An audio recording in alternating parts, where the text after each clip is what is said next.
بسم الله الحمد لله وأصلي وأسلم على رسول الله وعلى آله وأصحابه ومن والاه واتبع هداه وسلم تسليما كثيرا أما بعد فيقول المؤلف رحمه الله في أبواب الجامعة باب في التعالج وذكر الرقى وذكر الرقى والطيرة والنجوم والخصاء والوسم والكلاب والرفق بالمملوك.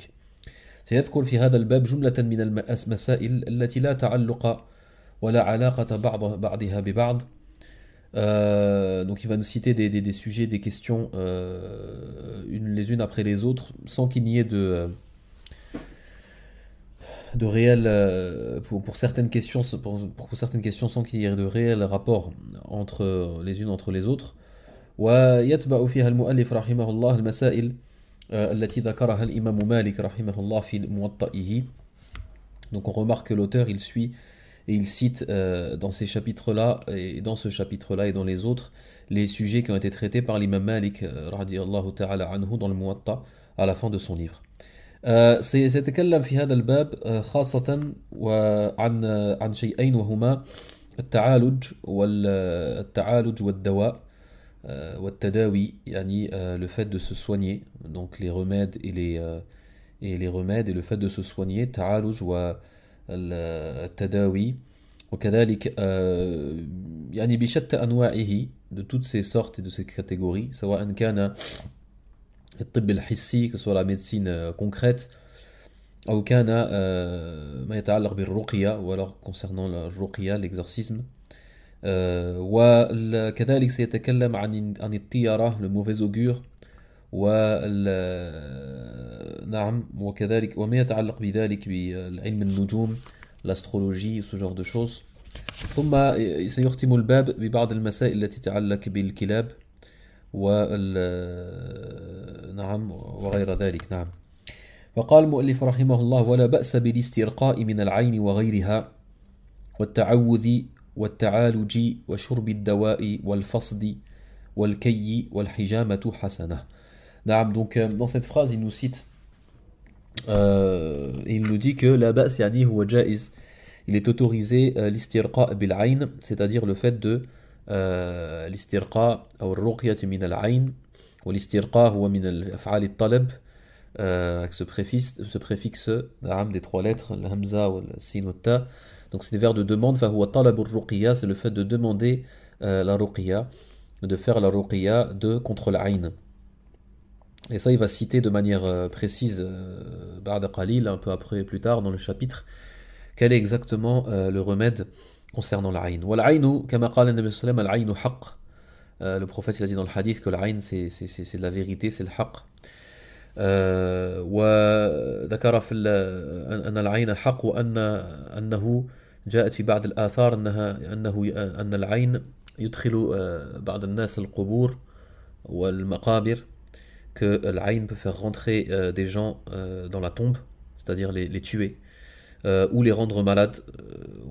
Cette maladie généralement, donc l'alama, ce qui va nous montrer que c'est du ayn, c'est que c'est une maladie subite, un changement d'état subite. Pourquoi? Parce que c'est dit, lorsque cette personne, celui qu'on appelle al-ayn, et celui qui est touché on l'appelle al-ma'in. Voilà, lorsqu'il va regarder, son simple regard va suffire de faire du mal au ma'in. وذلك لقوة جعلها الله عز وجل في هذا العين, في عين هذا الإنسان, وهو حينما يكون ينظر الإنسان المتعجب, نعم, بدون أن يبارك وأن يبرك أو أن يقول ما شاء الله لا قوة بالله. Donc c'est lorsque quelqu'un va regarder un autre dans un état, il va le regarder en étant étonné de différentes choses, de différents bienfaits qu'il peut avoir, ça dépend duquel. Et donc c'est un regard de quelqu'un qui est étonné et qui ne va pas dire tabarakallah ou Allahumma barik, na'am, comme le Rasul l'a dit dans le hadith, halla barakt, c'est-à-dire pourquoi tu ne vas pas dire Allahumma barik, ou alors comme il a dit Allah Azza wa Jalla في القرآن ما شاء الله لا قوة إلا بالله ولولا إذ دخلت جنتك قلت ما شاء الله لا قوة إلا بالله. Donc il ne dit pas ce genre de choses. فَيَحْصُلُ لِلْمَائِينَ الشَّرْ. Donc celui qui, l'autre il est touché par la aïn, et donc ça peut le faire mourir, ou alors tomber une maladie extrême et subite. والاسترقاء من العين, donc le ruqya min al-ayn, il va le citer plus précisément. Il nous dit que c'est donc autorisé bien sûr de faire ça. وهو من التداوي. وطبعا التداوي والتعالج, le fait التعالج, c'est-à-dire le fait de se soigner de différentes manières, que ce soit pour les maladies qui sont psychiques, ou les maladies psychologiques, ou les maladies comme celle-là de l'ayn, ou de l'mas al-jinn, ou le sihr, de la sorcellerie, ou ce genre de choses, et aussi les maladies normales, les maladies extérieures qu'on connaît lorsqu'on va voir un médecin. Le fait de se soigner et de demander remède pour ces choses, فهو مشروع, c'est quelque chose qui est légiféré, وهو جائز, et c'est même autorisé, وقد يكون مستحبا, et ça peut être conseillé dans certains cas, et même dans certains cas aussi, في بعض الأحوال واجب, dans certains cas ça peut être obligatoire. وهذا هو الصحيح في مذاهب أهل السنة أنه جائز ولا حرج فيه وليس في التعالج والتداوي ما ينافي التوكل على الله. Donc ça c'est important, c'est que le fait de se soigner et de chercher la guérison, on dit bien de se soigner et non pas de se guérir, parce que c'est Allah qui guérit, donc on parle de tadawi wa ta'aluj, on ne parle pas de shifa. نعم فهذا لا ينافي التوكل عند العلماء, auprès des savants de Ahl Sunnah, ça ne va pas à l'encontre de la fait de placer sa confiance en Allah Azza wa Jal. بل الإنسان الذي يتداوى المريض يتوكل على الله عز وجل ويعلم يقينا أن الشافي هو الله وأنه لن يشفيه من مرضه أيا كان هذا المرض إلا الله سبحانه وتعالى ولكن يتخذ الأسباب بهذا التعالج وهذا التداوي فهي مجرد أسباب أمر باتخاذها فيأخذها. Donc le qaïda c'est quoi? C'est que voilà, la personne qui est touchée par une maladie, il faut qu'elle ait la croyance et la certitude que cette maladie elle provient d'Allah subhanahu wa ta'ala. Déjà awalan, que ça provient du destin d'Allah subhanahu wa ta'ala, et que le seul qui le guérira de cette maladie, c'est Allah subhanahu wa ta'ala lui seul. Mais donc il place sa confiance en Allah subhanahu wa ta'ala pour qu'il le guérisse, mais il utilise des médicaments pour faire les causes. C'est comme lorsqu'il yatawakkal ala Allah fi rizq, il place sa confiance en Allah Azza wa Jalla dans sa subsistance, mais il fait les causes en partant travailler le matin. Nafs al-shay, il fait les causes en prenant des remèdes, différents remèdes que le prophète sallam nous a montré, ou alors qui existent dans la médecine traditionnelle en fonction de la maladie, mais c'est simplement des causes, et Allah lui a ordonné de prendre ces causes-là et de suivre ces causes-là, et de non pas d'attendre la guérison sans rien faire. هذا هو التوكل على الله عز وجل وهو المطلوب. نعم وما أثر عن بعض السلف أو الصحابة, ce qui a été rapporté de certains compagnons ou pieux prédécesseurs, qu'ils ont délaissé le fait de prendre ces remèdes ou de prendre des médicaments, كما أثر عن أبي بكر رضي الله عنه et d'autres. هذا مبني هذا على قدر إيمانهم, ça c'est par rapport à leur foi qui était très grande. ولكن هذا لابد من الصبر عليه, ça c'est dans le cas de celui qui a une grande patience.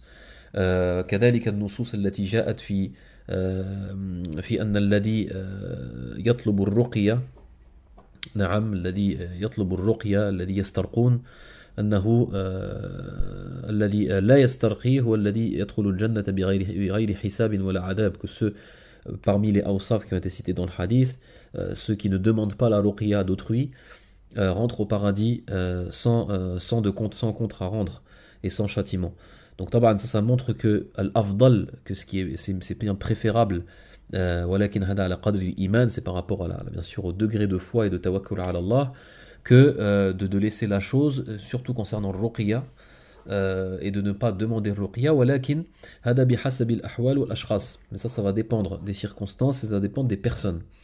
Donc comme lorsque tu tombes malade, tu vas prendre un aspirine ou tu vas prendre un médicament pour te soulager dans les maux connus, on va dire, et concrets. Même chose pour la médecine de ruqya ou ce genre de choses. C'est la même chose. Nafs al-shay, si tu as besoin, tu vas demander et tu vas faire la chose. Il n'y a pas de différence entre les deux. Wallahu ta'ala alam. قال نعم وغيرها والتعوذي le fait de demander protection près d'Allah Azza wa Jal التعويذات qu'on a cité auparavant والتعالج نعم وشرب الدواء donc le fait de prendre des remèdes et médicaments والفصد والكي والحجامة نعم الفصد والكي والحجامة la différence entre الحجامة الفرق بين الحجامة والفصد أن الفصد هو قطع بعض العروق c'est le fait de couper certaines veines donc c'est une médecine qui existe et qui a existé surtout qui était faite surtout en Occident donc c'est une chose qui est autorisée الذي ورد في الأحاديث كثيرا ce qui a été rapporté vraiment beaucoup dans les hadiths وجاء الفضل فيها et le mérite c'est le hijama طبعا c'est le hijama, le fait d'enlever le sang par les ventouses, c'est connu. وهو ما كان تفعله العرب, c'est ce que faisaient les Arabes. ويقال أن الحجامة أفضل في البلاد الحارة والفصد أفضل في البلاد الباردة كما ذكر ذلك ابن القيم. Certains savants comme Ibn al-Qayyim, ils ont rapporté que le hijama c'est plus pour les gens qui habitent dans les pays chauds, ou al-fasd pour ceux gens qui habitent dans les pays froids, et que c'est un rapport avec le sang. Que le sang, comme dans les deux, c'est le fait d'enlever du sang. Dans certains, les gens qui habitent dans les pays chauds, le sang va être plus proche. Et l'inverse pour le fast. Donc il y a beaucoup de hadiths qui ont été rapportés concernant al-hijama. Al-kay, c'est la cautérisation au fer rouge. Au fer rouge ou maintenant par exemple au laser ou ce genre de choses. Donc c'est le fait de refermer une plaie, pas en cousant, mais avec le fer rouge ou avec quelque chose de chaud. فهذا الكي جائز في المذهب, c'est quelque chose d'autorisé dans le madhab de l'imam Malik. والجمهور قالوا بكراهته, la majorité des savants dit qu'il s'était déconseillé parce que le prophète صلى الله عليه وسلم قال في الحديث شفاء أمتي في ثلاث, قال شرطة محجم شربة عسل والكي وأنهى أمتي عن الكي. Le prophète dans le hadith là, qui a été rapporté, il a dit la guérison de ma communauté est dans trois choses. Il a dit donc dans ce qu'on fait dans le hijama, شرطة محجم وقال نعم وشربة عسل, le gorgée d'une gorgée de miel, والكي et la cautérisation. Ensuite il a dit وأنهى أمتي عن الكي, j'interdis à ma communauté الكي. ولكن بعد ذلك فعله النبي صلى الله عليه وسلم أو بعده أو على كل حال لا أدري عن تاريخه, je connais pas exactement la date, est-ce que c'est après ou avant. En tout cas il y a d'autres hadiths, في أحاديث أخرى النبي صلى الله عليه وسلم أمر مثلا سعد بن معاذ أن يكوى حينما جرح في غزوة الخندق. Concernant Sa'd ibn Mu'adh qui a été blessé à la bataille de Khandaq, le prophète sallallahu alayhi wa sallam qui leur rendait visite dans une tente dans la mosquée lorsqu'il était blessé, il a ordonné d'utiliser la cautérisation pour les plaies. Donc ça montre que c'est autorisé, ou أكثر شيء أنه مكروه, le maximum que ce soit déconseillé, pas plus. والكحل للتداوي للرجال جائز. نعم, le fait d'utiliser le kuhl, نعم, le fait d'utiliser le kuhl للرجال جائز, pour les hommes c'est autorisé. فقط للتداوي. Auprès de l'imam Malik, le fait d'utiliser le kuhl, mettre le kuhl, donc c'est connu, hein, au niveau des yeux, c'est simplement en cas de remède. En cas de remède. وهو من زينة النساء. Pourquoi justement? C'est parce que ça fait partie de l'embellissement de la femme. Ça fait partie de l'embellissement de la femme. ونهي الرجل أن يتشبه بالمرأة, et l'homme a été interdit de ressembler à la femme et vice versa. C'est pour ça que l'homme doit l'utiliser simplement en cas de remède, pas autrement. La femme par contre bien sûr elle peut l'utiliser. ولا يتعالج بالخمر ولا بالنجاسة ولا بما فيه ميتة ولا بشيء مما حرم الله سبحانه وتعالى. نعم, donc نعم, ça c'est une qaïda, une règle générale concernant le fait d'utiliser des remèdes ou des médicaments. On n'utilise pas comme médicaments des choses qui sont najis, des choses qui sont impures et qui sont haram. نعم. وقال النبي صلى الله عليه وسلم كما في الحديث, وهذا أصل في هذا الباب, قال ما أنزل الله داء إلا أنزل له دواء علمه من علمه وجهله من جهله. Dans ce hadith, le prophète il a dit ما أنزل الله داء إلا أنزل له دواء. Il a dit Allah n'a pas fait descendre, c'est-à-dire sur terre, un mal ou une maladie, un mal, sans qu'il ait fait descendre son remède. Le connaît celui qui le connaît et l'ignore celui qui l'ignore. ولكن جاء في أحاديث آخر النبي صلى الله عليه وسلم قال نعم إن الله لم يجعل شفاء أمتي فيما حرم عليها. Dans un autre hadith, le prophète il a dit, certes Allah n'a pas mis la guérison de ma communauté dans ce qui lui a rendu interdit, dans ce qu'il a interdit. Donc en aucun cas un musulman peut utiliser comme remède ou comme médicament du vin ou une boisson alcoolisée. وكذلك ولا بالنجاسة, même chose aussi pour tout ce qui est najis, comme par exemple s'il y aurait du porc ou ce genre de choses. ولا بما فيه ميتة, ou alors de la bête morte. ولا بشيء مما حرم الله سبحانه وتعالى. طبعا l'alcool chimique, le kuhul, concernant l'alcool qui se trouve dans les médicaments, ça va dépendre. هذا بحسب الحال, si c'est de l'alcool chimique et non pas de l'alcool alimentaire,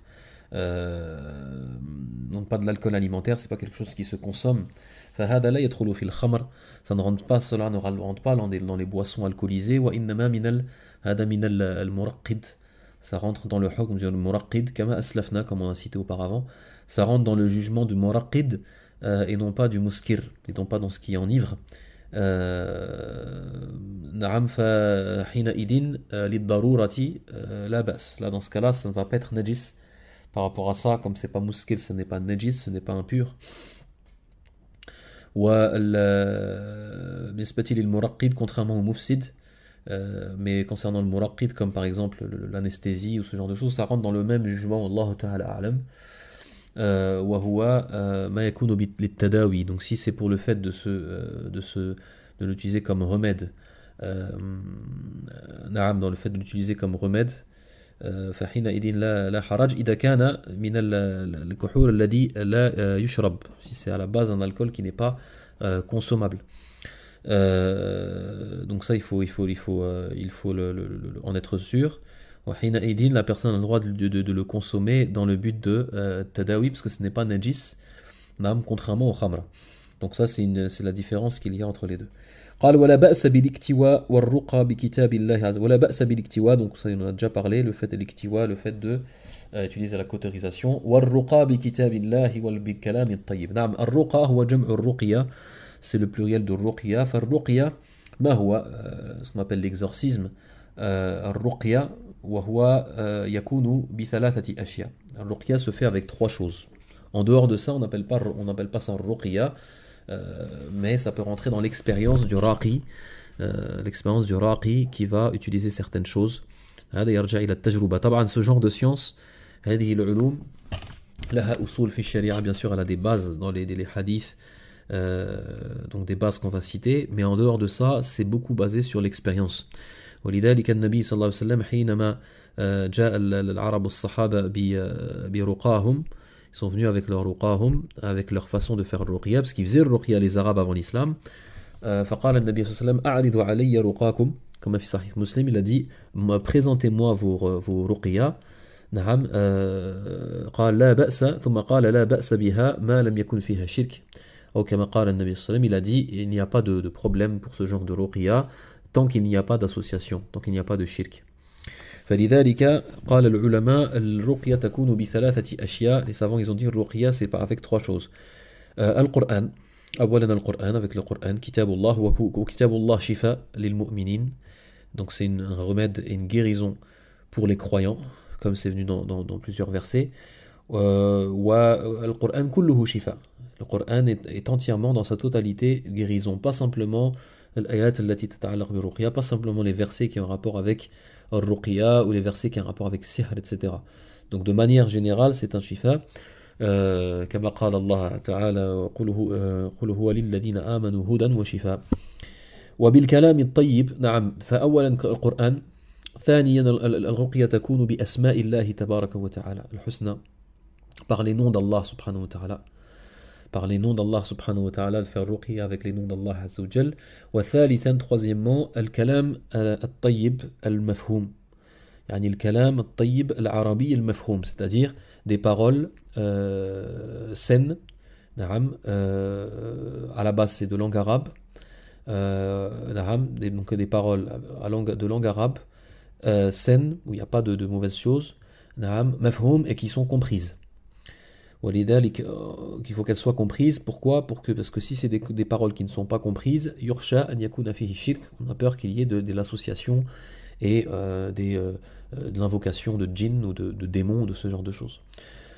ولذلك لما سئل الإمام مالك رحمه الله عن الرقية بالكلام العجمي, l'imam Malik lui a été questionné de faire de ruqya avec une langue étrangère de l'arabe, فلم يجيز, il n'a pas autorisé.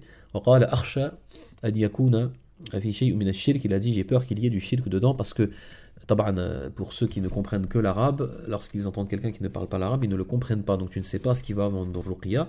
Donc si maintenant on est sûr, ou si on comprend la langue et on sait qu'il n'y a pas d'association, même si c'est en dehors de la langue arabe, et jous, ça devient autorisé. والأفضل في هذا الكلام الطيب أن يكون وهي نعم طبعا بالأدعية, donc c'est des du'a, des invocations. والأفضل, le mieux c'est que ce soit des invocations, الأدعية الواردة عن النبي صلى الله عليه وسلم, que ce soit les invocations qui étaient rapportées du prophète صلى الله عليه وسلم. إذن, donc le ruqya, ça va être par le Coran, par les noms d'Allah Azza wa Jal, ou par les du'a. Et le mieux c'est que ce soit des du'a du prophète alayhi salatu wassalam, ou qui ont été rapportés des salaf ridwanullahi ta'ala alayhim. قال ولا بأس بالمعاذة, قال لا بأس بالمعاذة وتعلق وفيها القرآن. نعم المعاذة يعني ما هو يسمى بالأحراز والحرز. الحرز c'est quoi? Ça va être un morceau de papier par exemple où on va écrire Ayatul Kursi par exemple, où on va écrire Al-Mu'awwidat, on va écrire des versets sur un petit morceau de papier. Ce morceau de papier, نعم بشرط, avec condition bien sûr, obligatoirement, on le protège, on le met dans quelque chose, du cuir pur, donc il faut que ce soit donc une bête qui a été gorgée, ou alors dans autre chose, dans une plaque de métal ou ce genre de choses, na'am, afin de la protéger, parce que c'est les paroles d'Allah Azza wa Jal, donc la protéger de najasa, des impuretés, etc. Et tu'allaq هذه الكتابة, donc cette écriture-là, et ce papier-là, il va être accroché imma ala insan, ou alors sur une personne, un enfant par exemple, pour qu'il soit protégé, ou alors sur une maison, à l'entrée d'une maison, ou dans une maison, ou alors sur une monture, une voiture, ou alors une monture, ou ce genre de choses. هذا لا بأس به لكن بشرط أن ينوي الإنسان أن الله عز وجل هو الذي يحفظه بسبب كتابة المباركة كتابة القرآن. Donc ça c'est autorisé auprès des salafs. Donc l'imam Malik l'a autorisé, l'imam Ahmed Kadalik l'a autorisé, donc de faire ce genre de choses, mais dans la condition, c'est d'avoir l'intention qu'Allah Azza wa Jal, c'est toi qui te protège. C'est lui qui te protège, afwan, par le fait de porter cette chose et par la bénédiction de l'écriture du Coran ou de nom d'Allah subhanahu wa ta'ala par exemple sur ce papier-là. Non pas que cet objet qui est devenu donc ce papier, cette écriture qui devient ensuite un objet, non pas que c'est cet objet-là qui te protège, mais c'est Allah subhanahu wa ta'ala qui te protège par cet objet. Donc les savants l'ont autorisé, wa ba'duhum harrama, il y a certains savants qui l'ont interdit, wa ba'duhum lorsque je dis interdit, c'est-à-dire karihu, qui l'ont déconseillé plutôt, certains savants l'ont déconseillé. فلذلك بعض العلماء يقول الأفضل أن يجتنب هذا, certains savants ils disent le mieux c'est d'éviter de faire de faire cela. ولكن الأصل أنه جائز, mais la base c'est que c'est autorisé. بكلام المؤلف رحمه الله, comme on a dit, c'est ça qui a été rapporté des salafs, de certains salafs رضوان الله تعالى عليهم. وهذا لا تعلق له بالتمائم, ça n'a rien à voir avec ce qu'on appelle التمائم, جمع تميمة, qui sont dus dans les hadiths, les talismans ou des objets ou des statuettes ou ce genre de choses, des amulettes. Donc ça c'est haram. نعم لأنه ليس فيه كتابة القرآن, parce qu'il n'y a pas de kitab Qur'an ou asma'illah, il n'y a pas de dua, il n'y a pas d'écriture de dua ou de Qur'an ou de nom d'Allah Azza wa Jal, c'est simplement na'am des objets. Donc là bien sûr Allah subhanahu wa ta'ala il n'a pas mis la guérison dans des objets ou des statuettes ou des amulettes, mais il a mis ou la protection, il a mis la protection et il a mis la guérison dans le fait de porter ou d'avoir avec soi ou de réciter les versets du Coran ou les noms d'Allah ou les du'a. قال وإذا وقع الوباء بأرض قوم فلا يقدم عليه ومن كان بها فلا يخرج فرارا منه. نعم هذا أصل, ça c'est un des bases qui est connu, ce qui a été rapporté dans le hadith اللي رواه عبد الرحمن بن عوف رضي الله عنه عن النبي صلى الله عليه وسلم, que si la personne نعم إذا كما قال في الحديث إذا وقع الطاعون في بلد فلا تقدموا عليه وإذا وقع وأنتم بها فلا تخرجوا فرارا منه. هذا هو الحديث. Donc le prophète dans le hadith alayhi salam, d'après Abdurrahman ibn Aouf, le prophète a dit lorsque la peste et de manière générale une épidémie, pas simplement la peste, donc le waba, une épidémie, une contagion, une épidémie contagieuse a touché une région, fala taqdumu alayh, ne rentrez pas dans cette région ou dans ce pays. وإذا وقع وأنتم بها, et s'il arrive dans une région, un pays, alors que vous êtes dans cette région et ce pays, فلا تخرجوا فرارا منه, ne sortez pas de ce pays ou de cette région pour fuir de cette épidémie et de la peste. طبعا لماذا؟ وهذا الذي قال المؤلف, c'est ce qu'il a dit l'auteur. فالنهي هو مبني على العلة التي ذكرها النبي صلى الله عليه وسلم. Donc l'interdiction, elle est basée sur la cause qui a été citée par le prophète lui-même lorsqu'il a dit firaran minhu à la fin, en fuyant. Ne sortez pas en fuyant ou pour fuir de l'épidémie. Donc l'interdiction par rapport au fait de rentrer dans le pays ou le fait de sortir, c'est le fait, donc le fait de fuir ou le fait de rentrer, c'est le fait, c'est par rapport à l'i'tiqad, c'est par rapport à la croyance qu'on risque d'avoir, qui est le fait de se dire si il y a la maladie contagieuse et que je pars dans une autre région, je serai sauvé de la maladie et donc de la mort. Donc le fait de croire que c'est par cette maladie que tu vas mourir et que si tu te sauves, tu ne seras pas touché de maladie et pas de mort, fahuwa ghalat, c'est une erreur. Donc l'important c'est d'avoir la croyance, l'i'tiqad, c'est qu'Allah subhanahu wa ta'ala huwa yuqaddiru al-umur, c'est lui qui prédestine toute chose. C'est lui qui prédestine toute chose. Et s'il veut que tu tombes malade et que tu attrapes la peste alors que tu es dans la région de la peste, tu l'attraperas. S'il ne veut pas, tu ne l'attraperas pas. Et même chose. L'inverse, c'est-à-dire celui qui est à l'extérieur de cette région, qu'il ne rentre pas. Qu'il ne rentre pas dans cette région. Pourquoi? Parce que de peur de s'il rentre et qu'il soit touché, qu'il va être touché par la peste, il va dire c'est parce que je suis rentré dans la région qui était infestée que j'ai attrapé la peste. Alors qu'en réalité ce n'est pas pour ça. Pourquoi tu as été touché par la peste? C'est parce qu'Allah Azza wa Jalla l'a voulu et c'est ton destin. Donc c'est ça, c'est le fait de fuir le destin ou le fait de fuir afwan le destin d'Allah subhanahu wa ta'ala, de penser fuir de ce qui peut arriver, ou le fait de te mettre en position, en situation où tu risques d'avoir une mauvaise croyance. C'est pour ça que les ulama ils ont dit si la personne rentre dans le pays où il y a la peste ou alors sort du pays où il y a la peste pour une autre raison, c'est alors autorisé. وقال العلماء كذلك في الخروج من البلد الذي فيه الطاعون, dans le fait de sortir d'un pays où il y avait la peste, les savants ils ont dit aussi que c'est interdit par rapport au fait que si tout le monde sortirait de ce pays, de cette région, il n'y aurait personne pour s'occuper des marda, des malades et ceux qui ont déjà été touchés par la peste, les tamridihim, pour s'occuper d'eux, etc. وذكر بعض العلماء, certains savants ils ont dit أن في هذا الحديث دليل على ما يسمى بالحجر الصحي وفيه من علام النبوة هنا. Donc certains savants ils ont dit qu'il y avait ici un miracle prophétique où le prophète sallallahu alayhi wa sallam en fait a parlé depuis bien longtemps de ce qu'on appelle la mise en quarantaine. Donc dans le fait de ne pas rentrer dans ce genre de pays ou de ne pas en sortir, ça permet en fait à l'épidémie de rester où est-ce qu'elle est et de ne pas se propager. وهذا استدلال حسن, donc c'est quelque chose qui est tout à fait compréhensible du hadith et qui montrerait donc encore une fois les miracles du prophète sallallahu alayhi wa sallam wa hikmatihi al-baligha allati ja'at min Allah, et la sagesse par lequel il parlait qui provient d'Allah subhanahu wa ta'ala. نعم فإذن هذا هو الذي يتعلق بالطاعون. وكذلك le fait de fuir en sortant d'un pays où il y a الطاعون فهو فرار من الشهادة, c'est le fait de fuir du martyr. Et le fait de mourir en martyr, parce qu'il est venu rapporter dans les hadiths sahih, hadith Abi Huraira, أن الذي يموت المطعون سمى المطعون الذي يموت بالطاعون فهو شهيد. Lorsque le prophète sallam a cité 5 personnes, et même dans certaines autres hadiths, il y en a plus que 7, qui sont considérés comme des martyrs dans la religion, et parmi eux al-mat'oun, celui qui meurt par la peste. Donc c'est comme il a été rapporté dans les hadiths, فَهُوَ كَانَ عَذَابًا أَرْسَلَهُ اللَّهُ عَلَى مَنْ كَانَ قَبْلَكُمْ. C'était un châtiment qu'Allah, la peste, c'était un châtiment qu'Allah Azza wa Jalla envoyait à ceux qui étaient avant vous, وَهِيَ رَحْمَةٌ لِهَذِهِ الْأُمَّةِ, et que c'est une miséricorde pour cette communauté, pour qu'ils meurent en martyrs et que leurs péchés soient pardonnés. والله تعالى أعلم. نعم. ثم قال وقال الرسول عليه الصلاة والسلام ولذلك كما في الحديث, le prophète dans un hadith il a dit لا عدوى ولا طيرة. La adwa wa la tiyara, ça nous permet de parler de tiyara juste après. La adwa, il a dit, il n'existe pas de contagion. Wa la tiyara, ni de mauvais augure. Wa la hamata wa la safar. Wa hadha la adwa, les ulama, ils ont dit, le prophète, si c'est par rapport à ce hadith-là, le prophète, il n'a pas nié la présence ou l'existence de contagion, la contagion existe, mais c'est l'interdiction de croire. Dans la adwa, c'est pas, laysa yani huna nafi al-wujud, wa innama huwa nahi.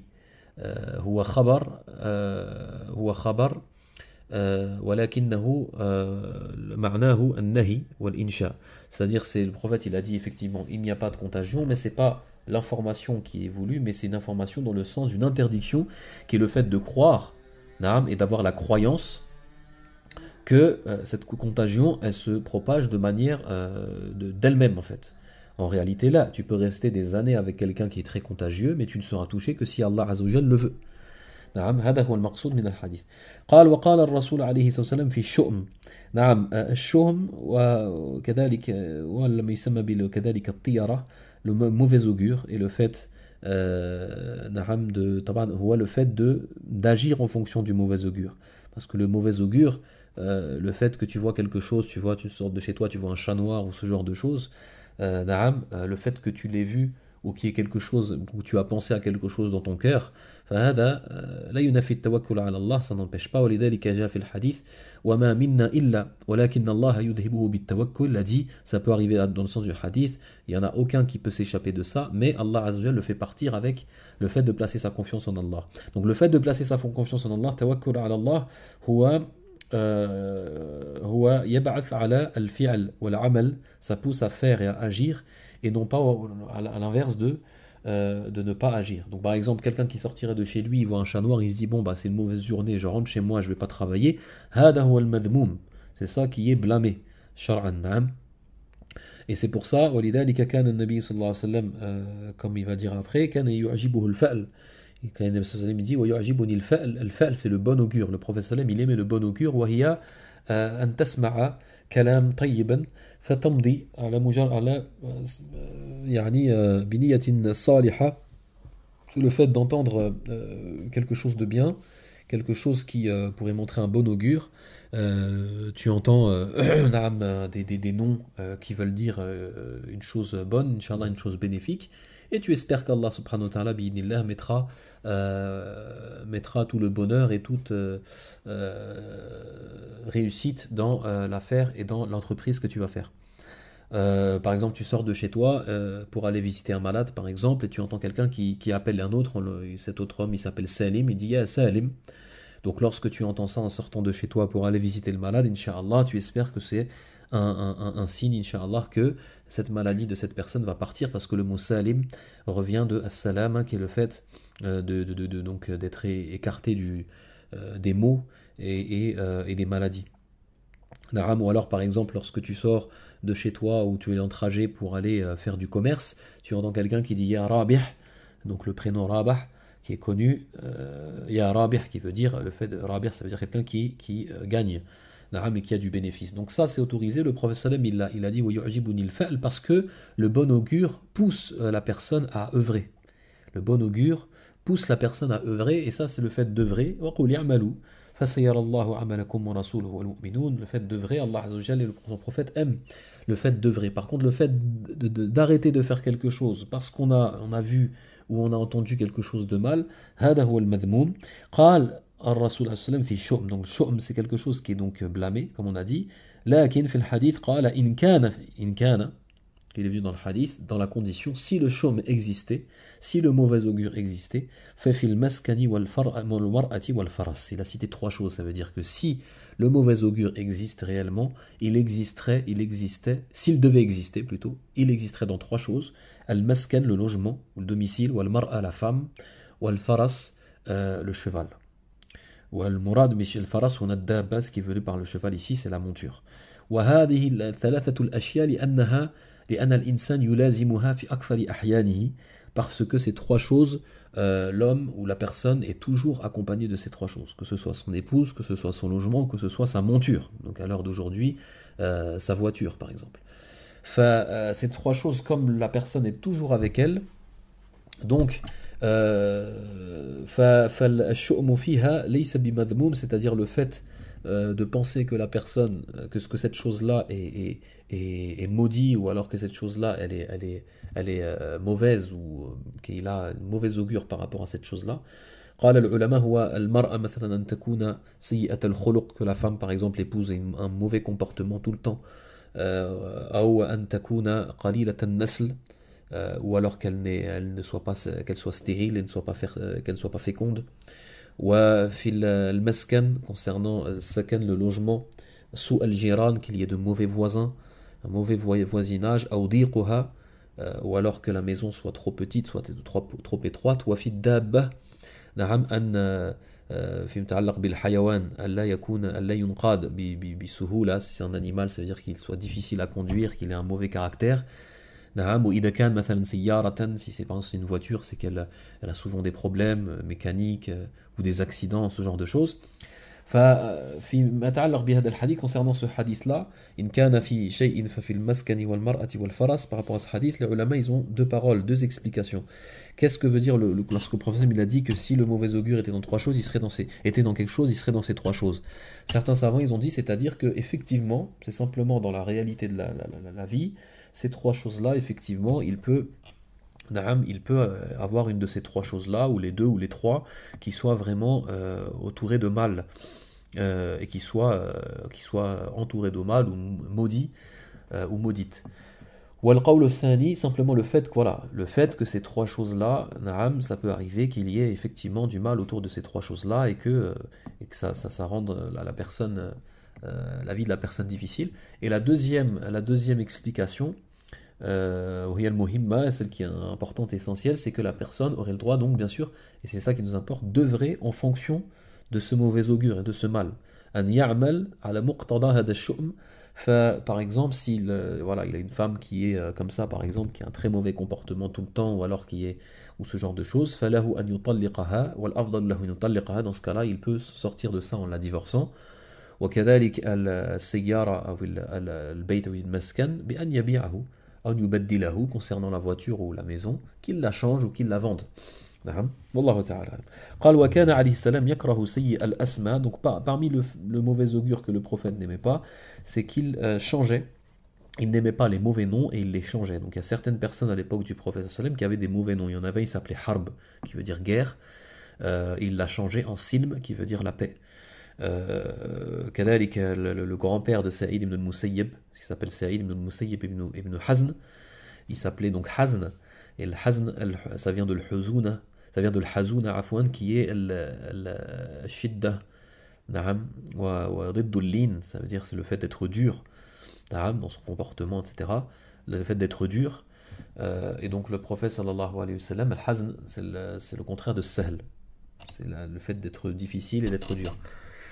comme dans le hadith, Allahumma la sahla illa ma ja'altahu sahlan wa anta taj'alu al-hazna idha shi'ta sahla, ay al-ard as-salba taj'alahu sahla wa layyina, et c'est toi qui rends la terre dure, malléable.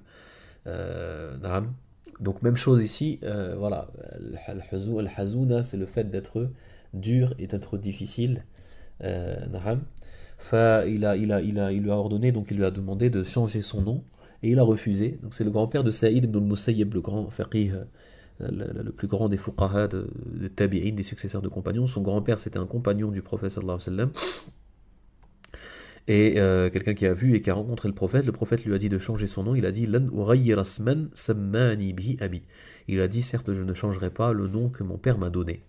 Il a dit ça au prophète.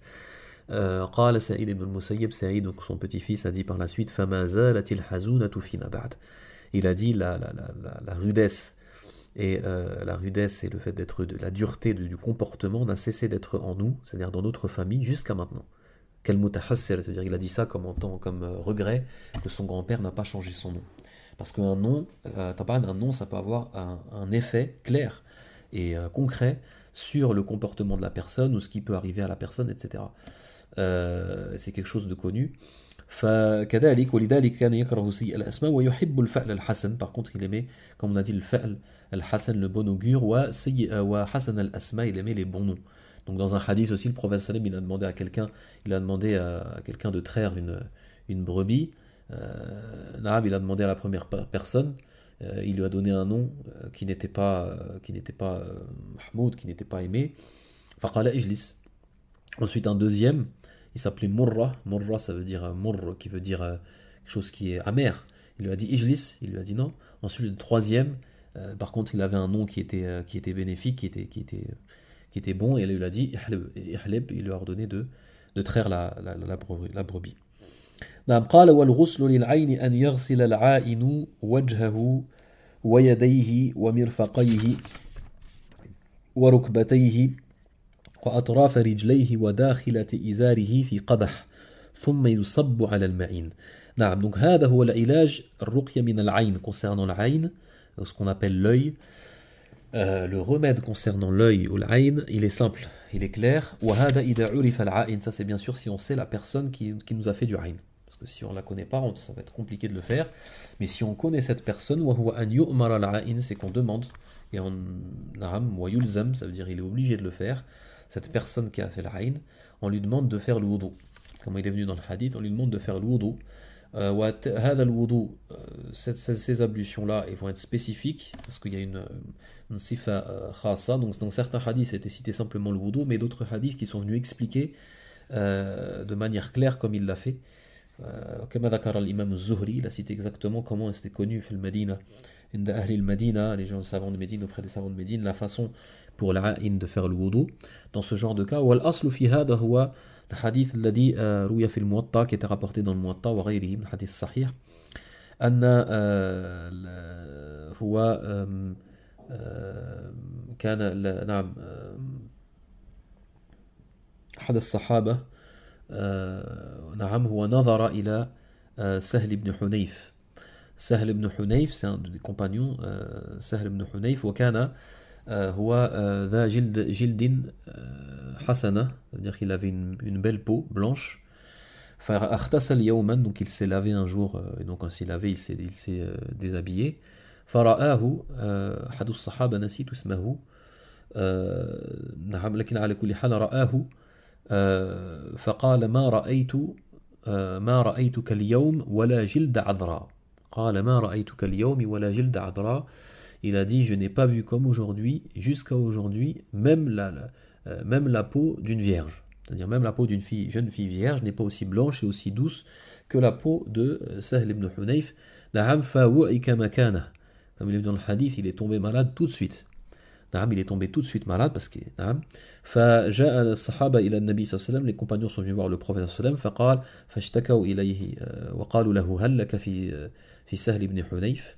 Il leur a dit est-ce que tu peux aller visiter Sahl ibn Hunayf. قال ما له, il leur a demandé qu'est-ce qu'il a, ils lui ont expliqué. فقالوا هل تتهمون رجلا. Il a dit est-ce que vous accusez quelqu'un, c'est-à-dire qu'il aurait pu lui faire la haine. قالوا نعم فلان, نعم oui telle personne. فوبخه النبي صلى الله عليه وسلم, donc le prophète l'a blâmé, cette personne-là, en lui disant هل على ما يقتل أحدكم أخاه. Il a dit comment et pour quelle raison un de vous pourrait tuer votre frère, pourrait tuer son propre frère, tuer نعم بالعين, tu peux tuer. فقال هل باركت, il a dit pourquoi tu n'as pas dit اللهم بارك ou بارك الله فيك ou بارك عليه. Pourquoi tu n'as هل باركت, c'est-à-dire pourquoi tu n'as pas dit ça. فأمر النبي عليه الصلاة والسلام هذا الصحابي أن يتوضأ له. نعم, et donc il lui a ordonné de faire le wudu في قدح, dans un récipient. فالقدح يرفع عن الأرض كما ذكر العلماء. Donc le sifa al-khassa qui était rapporté, la description précise c'est que donc ce bol il soit relevé du sol, نعم, il ne soit pas au niveau du sol, qu'il soit relevé au niveau du sol. قال والغسل للعين أن يغسل العائن وجهه ويديه ومرفقيه.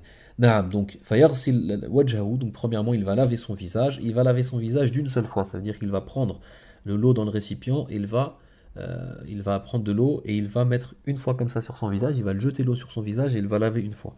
ثم يديه, et ensuite ses deux mains, même chose, et il faut que l'eau, le but c'est que l'eau qui tombe des membres tombe dans le bol qui est devant lui, et c'est avec cette eau là qui tombe des membres de l'a'in qu'on va pouvoir guérir et soigner al-ma'in. ويديه, et ses mains, ومرفقيه, et ses coudes. Donc ne pas laver ce qui est entre les mains et les coudes, c'est pour ça que c'est pas exactement comme le wudu. ومرفقيه, donc ses coudes, wa rukbatayh, ses deux genoux, wa atrafa rijlayhi, na'am, atrafa rijlayhi, le bout de ses pieds, wa dakhilata izarihi, wa dakhilata izarihi fi qadah, et l'intérieur de son izar, c'est-à-dire de son pagne qui recouvre la partie inférieure de son corps. قال العلماء l'intérieur هو داخلة الإزار اليسرى, ça veut dire c'est l'intérieur gauche au niveau donc de la taille, mais c'est pas au niveau de la hanche, donc c'est sur le flanc entre le pubis et la hanche, donc le côté gauche. Qalou, c'est lorsqu'on met donc l'izar, pour ceux qui ont déjà fait le hajj, etc., ils connaissent, lorsque tu mets l'izar, c'est le dernier morceau de vêtement que tu vas accrocher sur le côté gauche pour que l'izar ne tombe pas. Donc cette partie de vêtement, ce bout de vêtement là, il va se coller à cet endroit du corps qui est entre le pubis et la hanche du côté gauche, donc il va coller à la peau. Dakhilat al-izar al-aysar fil al-qadah, donc à la fin, après avoir lavé ce qu'on a dit, et lavé ses pieds comme on a dit, il va déposer donc cet endroit-là de son pagne dans le récipient déjà où il y a de l'eau. وقال بعض العلماء, certains savants قالوا هو ليس المقصود هو الثوب ولكن الجلد الذي يمسه هذا الثوب, c'est-à-dire l'endroit qu'on a cité de ce vêtement. En réalité, c'est pas le vêtement qui est voulu, mais c'est l'endroit, ça veut dire de son corps, c'est-à-dire la peau qui se situe et qui est touchée donc par le bout du pagne au niveau gauche, comme on a expliqué. وقال بعض العلماء المراد هو الفرج, mais certains savants ils ont dit ce qui est voulu c'est les parties intimes. والله تعالى أعلم, لكن على كل حال داخلة الإزار, نعم, les deux paroles les plus connues c'est ça, نعم, celle que je vous ai citée, ou alors c'est le vêtement, ou alors c'est la peau qui est touchée par ce vêtement-là du côté gauche, entre le pubis et la hanche. ثم يصب على المعين, et ensuite donc ce récipient-là, qu'est-ce qu'on fait? الأفضل أن يغتفل به المعين, ça veut dire de prendre par surprise celui qui a été touché de l'aïn, de venir derrière lui, et lui renverser donc le bol avec de l'eau, lui renverser vraiment en renversant le bol au-dessus de sa tête, min fawqihi, fayusabbu min fawqihi wa min dhahrihi, donc de son dos, on vient de son dos, de derrière lui, sans qu'il soit au courant, et on va renverser le bol au-dessus de sa tête. ثم يقلب القدح, ensuite on va poser يوضع القدح على الأرض, ensuite on va poser le récipient خلف المعين, derrière la personne qui a été touchée et sur qui on a renversé l'eau. On va le poser derrière lui au niveau du sol, ويقلب القدح, et on va renverser le bol lorsqu'on l'a posé sur le sol. Donc à chaque fois le fait de renverser هو تفاؤلا, c'est par bon augure et pour espérer, Inch'Allah, pour espérer que la situation et l'état va s'améliorer et va changer. Et généralement, la personne qui est touchée par la haïn, si vraiment ça a été fait correctement et que c'est bien la personne qui a fait la haïn, la personne retrouve son état de départ. قال ولا ينظر في النجوم إلا ما يستدل به على القبلة وأجزاء الليل ويترك ما سوى ذلك. نعم, لا ينظر في النجوم, donc ça aussi, l'ilm al-nujum, donc l'astrologie, ce qu'on appelle l'astrologie, c'est une science qui n'est pas utile, et une science, je ne parle pas de l'astronomie, on parle de l'astrologie, ilm al-nujum, ce qu'on appelle, on l'appelle al-munajjim, fait une science qui n'est pas utile, la ram fi din, qui n'est pas utile dans la religion, la fi al-hilal, la fi hisab al-ahilla, ni pour le fait de pouvoir de calculer ou ce genre de choses les phases de la lune, ni pour salawat, ni pour les prières. Illa fi amrayn, sauf pour trois choses. Trois choses, donc deux qu'a cité le muallif et un troisième qu'on va citer. Illa ma yustadallu bihi ala al-qibla, simplement pour retrouver la qibla. Donc de connaître les étoiles, telle étoile par exemple, en fonction pour savoir où est-ce qu'est le nord, où est-ce qu'est le sud, etc. Et pour savoir où est-ce qu'est la qibla, donc il y a des gens qui connaissent ça. Wa ajza il-layl, ou alors aussi la deuxième chose, c'est pour savoir où est-ce qu'on se trouve dans la nuit, à quelle période de la nuit on est, est-ce qu'on est au début de la nuit, est-ce qu'on est à la fin de la nuit, pour savoir est-ce qu'on fait ça la prière de l'witr, ou alors on peut faire qiyam al-layl, ou alors est-ce que le fajr il est bientôt arrivé, ou ce genre de choses. Donc ça c'est yani l'umurin shar'iyya, simplement c'est pour salat, pour la prière, ou alors pour le jeûne concernant la nuit, de savoir qu'il faut bientôt s'arrêter de manger. Faqat. نعم. يزاد على هذا طبعا الاستدلال للسير, le fait d'utiliser les étoiles pour savoir où s'orienter lorsqu'on est dans la nuit. Donc c'est des signes pour ceux qui connaissent, et Allah Azza wa Jalla, ce qu'il a cité dans le Coran, قال وعلامات وبالنجم هم يهتدون, بالنجم هم يهتدون, et par les étoiles ils se guident la nuit lorsqu'ils sont dans les bateaux, etc., en mer. Donc ces trois choses, on a le droit d'utiliser les étoiles, comme on a expliqué, la qibla, pour connaître à quel moment de la nuit on est, et pour retrouver son chemin pour le voyageur. وطبعا Allah Azza wa Jalla, il a créé aussi les étoiles pour deux autres raisons qui ont été citées dans le Coran. وهما زينة للسماء, c'est que c'est un décor pour le premier ciel, زينة للسماء, ورجوما للشياطين, et ce sont des météorites qui sont lancés contre les diables, que les anges lancent contre les diables, كما جاء به القرآن. ويترك ما سوى ذلك, le reste ne doit pas être étudié concernant cette science, et elle ne doit pas être utilisée pour autre chose. Ça c'est par rapport à l'astrologie, parce qu'à la base l'astrologie ça rentre dans shirk, et ça peut rentrer dans le shirk, dans l'association. لأن أصل هذا العلم علم النجوم هو العلم لاعتقاد, وهو اعتقاد أن الحركات النجوم والكواكب لها تأثير في الخلق. Donc c'est en fait une science à la base qui est dans le fait de croire que les mouvements des étoiles et des astres ont une influence directe d'elles-mêmes sur les créatures terrestres. Wala iyadu billah. Donc ça, ce n'est pas vrai, déjà parce que ce n'est pas quelque chose qui a été prouvé. Et si ça peut arriver, il faut avoir la croyance dans quelques fois, mais ça ne va pas être quelque chose de théorique, et quelque chose qui va revenir tout le temps, et qui va être toujours exact. Si ça peut arriver, il faut avoir la croyance que c'est Allah subhanahu wa ta'ala qui a fait certaines causes, qui a créé certaines causes, et que si telle étoile bouge, il va se passer quelque chose, mais que c'est Allah Azza wa Jal qui l'a voulu et qui l'a décidé, et qui a fait de cette chose une cause. Parce que cet univers il est rempli de causes et d'effets. Mais même comme cela, ce n'est pas quelque chose, ce n'est pas une science exacte, ce n'est pas quelque chose dont on peut prouver. Voilà. Après, le fait que les astres terrestres, en fonction de leur mouvement et de leur sel et de leur course, ils ont des conséquences sur les créatures terrestres, ça on le voit mouchahad, c'est quelque chose qu'on voit, comme par exemple les marées basses, marées hautes, c'est par rapport à la lune, et aux phases de la lune, donc ça c'est quelque chose qui est connu. قال ولا يتخذ كلب في الدور في الحضر ولا في دور البادية إلا لزرع أو ماشية يصحبها في الصحراء ثم يروح معها أو لصيد يصطاده لعيشه لا للهو. يتكلم الآن عن مسألة الكلاب, le fait يعني ما يسمى بالاتخاذ الكلاب أو اقتناء الكلاب, le fait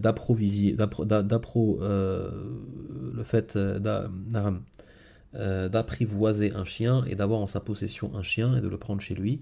طبعا النبي صلى الله عليه وسلم dans le hadith sahih قال من اقتنى كلبا لغير صيد أو ماشية نعم نقصت من حسناته كل يوم قيراط أو كما قال عليه الصلاة والسلام وفي رواية قيراطان.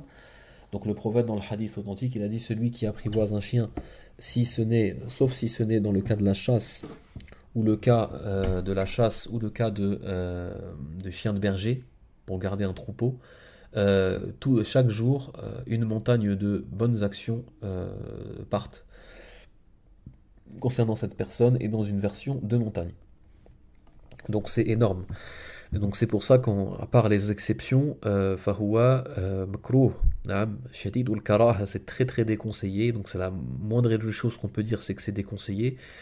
Parce qu'il n'y a pas de texte qui montre que c'est haram, que c'est interdit, mais c'est très déconseillé par rapport au fait que ça fait partir énormément de hasanat et de bien et de khayr et de baraka, beaucoup de bien pour la personne, beaucoup de bénédictions dans la personne. Donc là on voit les hasanat qui partent. Aussi dans l'autre hadith, أن الملائكة لا تدخل بيتا فيه صورة أو كلب, que les anges ils ne rentrent pas dans une maison où il y a des statues, des illustrations, donc des statues surtout, c'est ça qui est la base de l'illustration, أو كلب, ou alors qu'il y a un chien. Donc taban, c'est les chiens qui ne sont pas acceptés, comme on va citer, les chiens qui ne sont pas autorisés à prendre. Donc les anges ils rentrent pas. Si les anges ils ne rentrent pas, ça veut dire qu'il n'y a pas de baraka. C'est très rare qu'il puisse avoir une baraka, des bénédictions d'Allah subhanahu wa ta'ala. Et si les anges ne rentrent pas, c'est qui rentre, c'est shayatin, c'est les diables. Wal'iyadu billah. Donc c'est la cause de beaucoup de mal. Al-illa fi dhalik, Allah ta'ala alam, concernant la cause, pourquoi le chien. Allahu a'lam, ala kulli hal, on sait que le chien, c'est un animal qui ne la yatanazza' anin najasat, c'est-à-dire il ne fait pas attention aux impuretés, il n'est pas très propre, ce n'est pas comme le qit, ce n'est pas comme le chat. Wa ash-shayatin yuhibbuna an-najasat wal malaa'ika yata'adhawna biha, les anges ils n'aiment pas et ils sont touchés par les impuretés, yata'adhawna biha, donc ça leur est ils n'aiment pas les impuretés, alors qu'au contraire, et les impuretés, qui est attiré, c'est les diables. قال ولا يتخذ كلب في الدور, donc dans les maisons, pour garder des maisons ou garder des jardins, ce n'est pas autorisé. في قول الإمام مالك, dans le madhab de l'imam Malik, auprès de la parole de l'imam Malik. Donc l'imam Malik n'a pas autorisé de prendre des chiens de garde pour des maisons. في الحضر ولا في دور البادية, même chose que ce soit donc dans les maisons de campagne ou les maisons de ville. إلا لزرع, sauf dans 3 cas. Donc il y a 3 cas qui sont exceptés. C'est le chien pour garder un champ cultivable. Donc même chose, un terrain, si c'est un terrain qui est cultivable avec des arbres fruitiers, etc., ce genre de choses, donc ça rentre dans l'exception, le fait de garder un terrain, ou un champ, ou alors de garder un troupeau, comme on a dit, donc un chien de berger. Donc il va prendre le chien avec lui pour garder son troupeau lorsqu'il part et lorsqu'il revient. Ou alors un chien de chasse, mais dans le cas de la chasse pour se nourrir et non pas la chasse pour s'amuser. On avait cité auparavant que la chasse lillahu pour s'amuser, c'est quelque chose de déconseillé et que ce n'est pas permis à la base. Donc ça c'est les 3 exceptions, c'est les 3 seules exceptions pour pouvoir prendre un chien. الذين أجازوا الكلب للدور, concernant les chiens pour les maisons, les chiens de garde on parle. Donc si c'était pas un chien de garde, il n'y a aucun savant qui l'a autorisé, mais pour les chiens de garde, c'est le ulama al-shafi'iyya, c'est les savants shafi'ites qui ont autorisé les chiens de garde pour les maisons.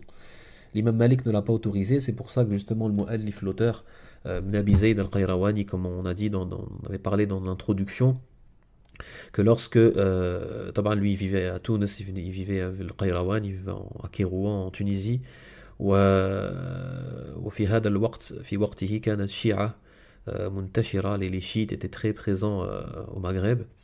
فكان يخاف منهم, donc ils avaient comme habitude de tuer, ils ont déjà tué donc des ulama, des savants de Ahli Sunna sunnites.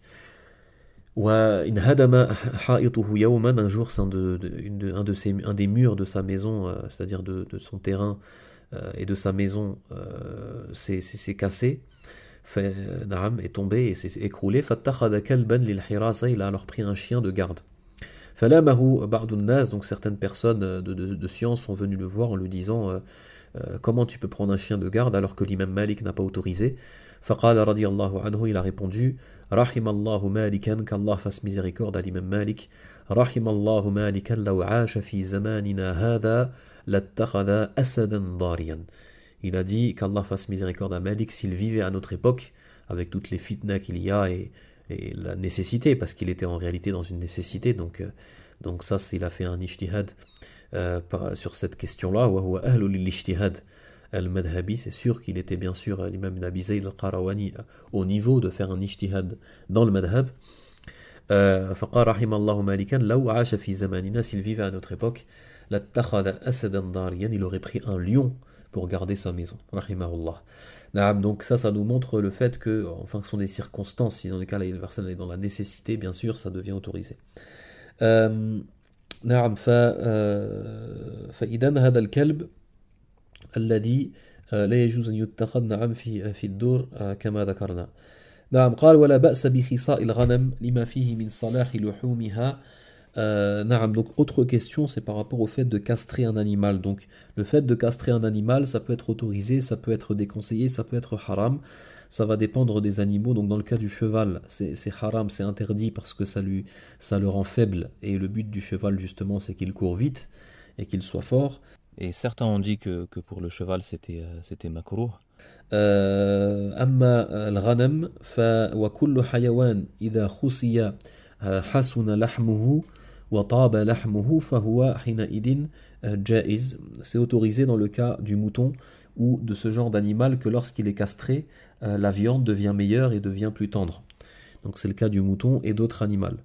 وأما غيرها من الحيوانات pour d'autres animaux comme l'âne par exemple ou une monture où il n'y aurait pas, ni ça l'affaiblirait ni ça améliorerait la viande puisque de toute façon comme l'âne on ne peut pas le consommer.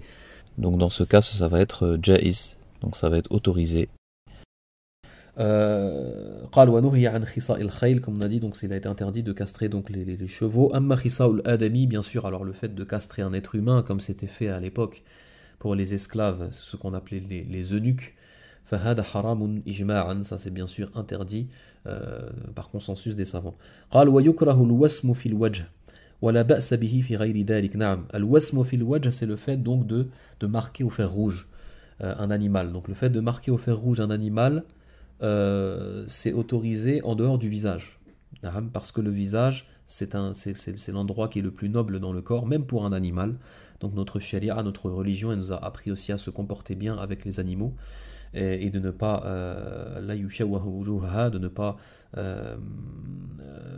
de ne pas les mutiler au niveau du visage, mais au niveau de l'oreille par exemple, en dessous derrière l'oreille pour le cas du mouton, ou au niveau de un autre endroit que le visage, c'est autorisé par rapport à l'haja, même s'il y a même s'il y a quand même une certaine souffrance pour l'animal, le fait d'être marqué au fer rouge, mais il y a une grande maslaha, un grand intérêt pour le propriétaire, afin qu'il puisse reconnaître son troupeau lorsqu'il se mélange avec d'autres troupeaux. Donc ça, c'est une maslaha qui n'est pas à négliger et qui va l'emporter sur le mal que va avoir, le mal assez éphémère que va avoir l'animal. نعم. أما بنو آدم طبعا ابن آدم, le fils d'Adam et l'être humain, par contre bien sûr en aucun cas c'est autorisé de le marquer au fer rouge. قال ويترفق بالمملوك ولا يكلف من العمل إلا ما يطيق. نعم, concernant les servants ou alors les esclaves à l'époque et les gens qui travaillent pour toi et ce genre de choses, il faut être doux avec eux, il faut avoir un bon comportement avec eux et leur donner de quoi se nourrir, de quoi se vêtir. Même ce qui est préférable, comme ça a été rapporté dans les hadiths, c'est de leur donner de nourriture de ce que toi tu te nourris et de les vêtir de ce que toi tu te vêtis. Et de ne pas leur donner charge de travail plus que ce qu'ils peuvent et qu'ils sont dans leur capacité. Et comme le prophète m'a dit dans le hadith, et si vraiment vous devez le faire, si maintenant vous leur donnez plus que leur capacité, alors aidez-les dans leurs tâches.